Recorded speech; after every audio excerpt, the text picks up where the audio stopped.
Because I don't have any confidence about anything, but I have clarity. If you are just confident, you will blunder through life. You must extinguish your confidence and bring clarity.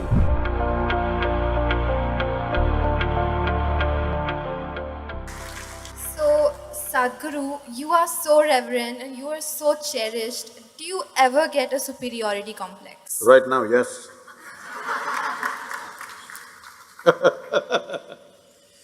See, the question is not about superiority complex, inferiority complex, poverty complex or wealthy complex.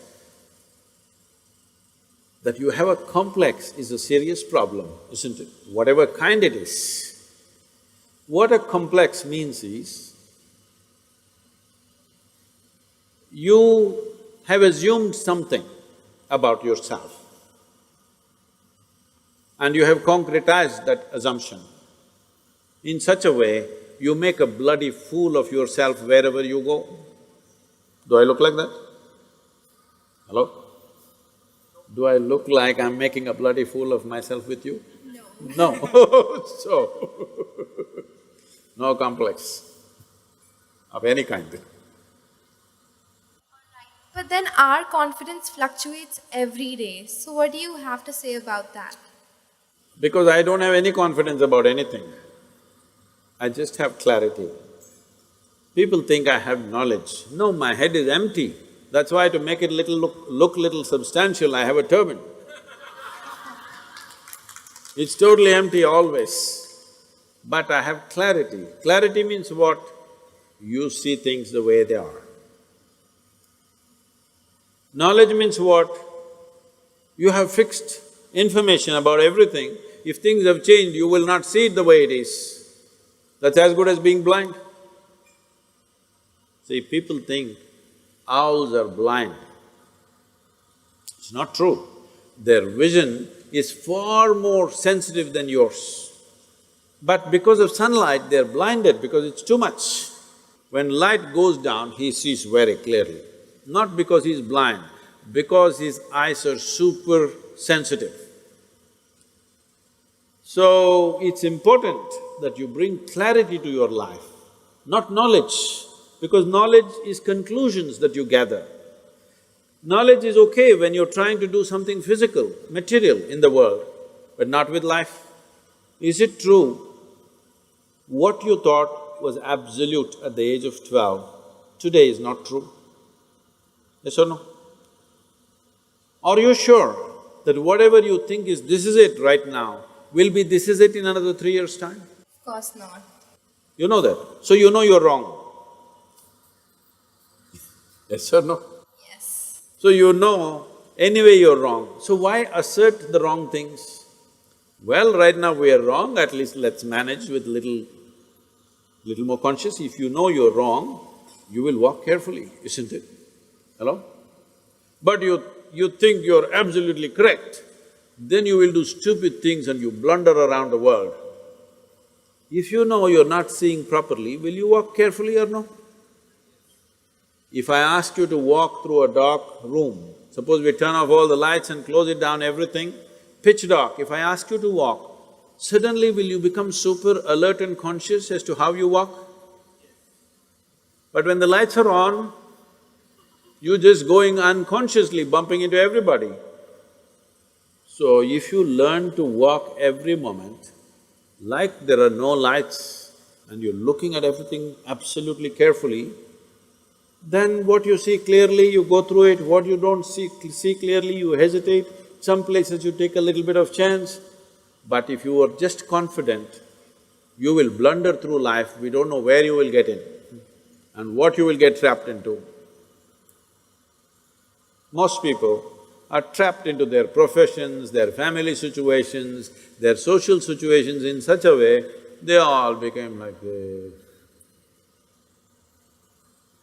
Yes, already I'm seeing, not just older people, youth have become like this. What will happen to me at the end of my life? What will happen to me at the end of my life? I'm already revealed the secret, you will die. But Sadhguru, if this happens, what to do? If that happens, what to do? all those things will happen. It's not that everything will happen in your life the way you like it, things will happen in the way you don't like it. It once happened, Shankaran Pillai got fired from his job simply because he asked a question, smoking or non-smoking? How can you get fired for asking such a simple question? Smoking or non-smoking, he asked, and he got fired. Because what he was supposed to ask was cremation or burial.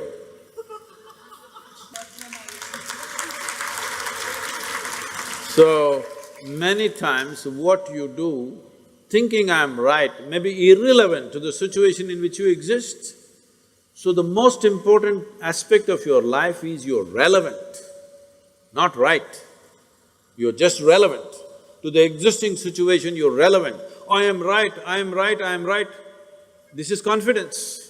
You being right, nobody cares. All the idiots who think they're right, nobody wants to listen to them, nobody wants to be around them, isn't it? People who always think, I'm right, you want to be around them? No, the important thing is you're relevant to the situation in which you exist. If you have to bring relevance into your life, you must extinguish your confidence and bring clarity. To develop clarity, there are many systems. See, to develop your muscle, there are systems, isn't it?